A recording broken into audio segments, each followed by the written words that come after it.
उत्तराखंड में पीने के पानी की गुणवत्ता को लेकर जल जीवन मिशन की टीम लगातार महिलाओं को प्रशिक्षण दे रही है।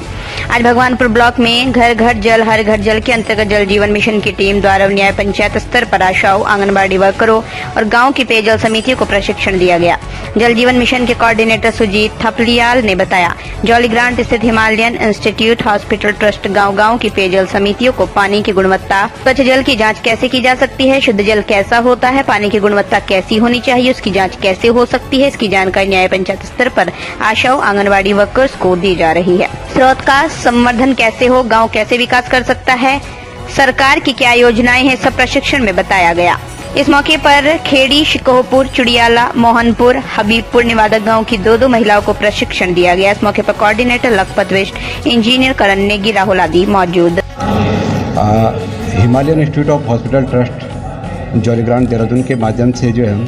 जल जीवन मिशन के अंतर्गत न्याय पंचायत स्तर पर प्रशिक्षण कार्यक्रम चला रहे हैं और ये पूरे उत्तराखंड में है और सभी ब्लॉकों में हमने इस प्रकार के प्रशिक्षण कार्यक्रम दिए हैं। हिमालयन इंस्टीट्यूट जो है वो आपका जल जीवन मिशन का जो है एक KRC है। ये इसी राज्य के अलावा जो है उत्तराखंड देश के लगभग 28 राज्यों में इस प्रकार के प्रशिक्षण कार्यक्रम दे रहा है, जिसमें कि L2 लेवल और L3 लेवल। L2 लेवल में आपके जो है हमारे इंजीनियर, जूनियर इंजीनियर, आपका कनिष्ठ और AE वगैरह हैं, और L3 में जो है हमारे जो है पेयजल जो समितियाँ बनी हुई हैं गाँव में, उन पेयजल समिति के जो सदस्य हैं, आशाएं हैं, आंगनबाड़ी और पंचायत के जो प्रतिनिधि हैं, उनको हम जो है प्रशिक्षण कार्यक्रम दे रहे हैं। भगवानपुर में आज जो है प्रशिक्षण कार्यक्रम आयोजित किया गया है। इस कार्यक्रम के अंतर्गत जो है जल जीवन मिशन के क्या उद्देश्य हैं, जल जीवन मिशन में है पंचायत और उसके जो पेयजल समितियां बनी हैं उनके सदस्यों के क्या रोल एंड रिस्पॉन्सिबिलिटी है, पानी की गुणवत्ता कैसी होगी, पानी की गुणवत्ता की जाँच हम कैसे करके करेंगे, स्रोत का संरक्षण संवर्धन कैसे करके करेंगे, और जब योजना बन के तैयार होगी तो वो पंचायत के माध्यम से ही उस योजना का रखरखाव किया जाना है। कैसे उस योजना का रखरखाव होगा उस पर आप बात कर रहे हैं। और जो है 73वें संशोधन के अनुसार जो है जो संविधान का जो 73वां संशोधन है उसमें किन किन विषयों पर जो है पंचायत काम कर रही है उस पर हम बात कर रहे हैं। और साथ ही जो है ग्रे वाटर मैनेजमेंट, जो घरों से निकलने वाला जो पानी है उसका दोबारा से हम रिसाइकिल कर सकें, रीयूज कर सकें, उसका मैनेजमेंट कैसे होगा, इन सारे विषयों पर हम जो है इस प्रशिक्षण के दौरान जो है जो प्रतिभागी है उन्हें बताने की। पेयजल समिति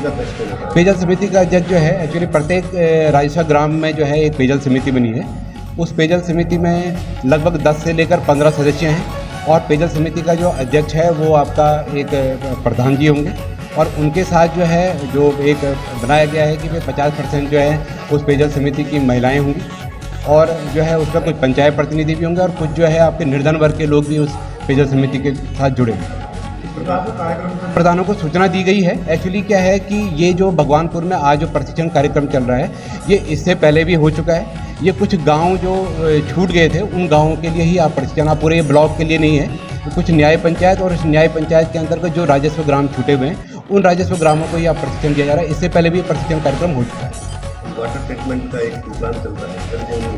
क्योंकि पानी जो वेस्ट जा रहा है उसको आपका क्या? जी एक्चुअली जो है जो पानी आपका वेस्टेज जा रहा है, जैसे हम ग्रे वाटर कह रहे हैं, ग्रे वाटर मैनेजमेंट जो माना घरों से जो निकलने वाला पानी है, बर्तन धोने के बाद, कपड़े धोने के बाद जो पानी जो है उसका कैसे करके मैनेजमेंट करना है, कैसे करके हम उसको दोबारा रीयूज कर सकते हैं, कैसे करके हम जो है सोखता पीट बनाएंगे, कैसे हम नालियाँ बनाएंगे, उन सारे विषयों पर हम लोगों को अवगत भी कर रहे हैं, जागरूक भी कर रहे हैं। और इसी संदर्भ में जो है सरकार भी काम कर रही है कि ग्रे वाटर मैनेजमेंट कैसे करके करना है, क्योंकि जल जीवन मिशन के अंतर्गत 55 लीटर पर डे पर व्यक्ति को पानी दिया जाना है। उस 55 लीटर में से भी आपका 20% पानी जो है वो पीने योग्य होता है और जो पानी है वो ग्रे वाटर के रूप में या ब्लैक वाटर के रूप में जाता है। उस ग्रे वाटर का मैनेजमेंट कैसे होना उस विषयों पर हम यहाँ पे बातचीत करते हैं। और ऑपरेटर हैं उनको भी प्रशिक्षण दिया जाना है। प्रत्येक गाँव में या राजस्व ग्राम स्तर पर जो है एक प्लम्बर और जो है आपका फीटर रखे जाने हैं, जहाँ नहीं रखे हैं वहाँ रखे जाने हैं और उनको भी प्रशिक्षण दिया जाना है कि जब आपकी योजना कंप्लीट हो जाएगी उस योजना का रखरखाव कैसे किया जाना है, उनको उस संदर्भ में प्रशिक्षण दिया जाए पूरे ब्लॉक के। एक्चुअली वो जानकारी का अभी क्योंकि हमारे पास साइट में जो है आपका एक साइट है हमारे डैशबोर्ड जिसे हम बोलते हैं, उस डैशबोर्ड के अंतर्गत जो है वो सारी जानकारियां हैं कि भाई किस गांव में कितनी योजनाएं चल रही हैं और इस योजना के अंतर्गत कितने लोगों को जो घरेलू नल कनेक्शन दे दिए गए, वो सारा जो है वो डाटा को भी हम बता रहे हैं। और जो हो सकता है कोई डाटा अपडेट नहीं है, उसको डाटे को भी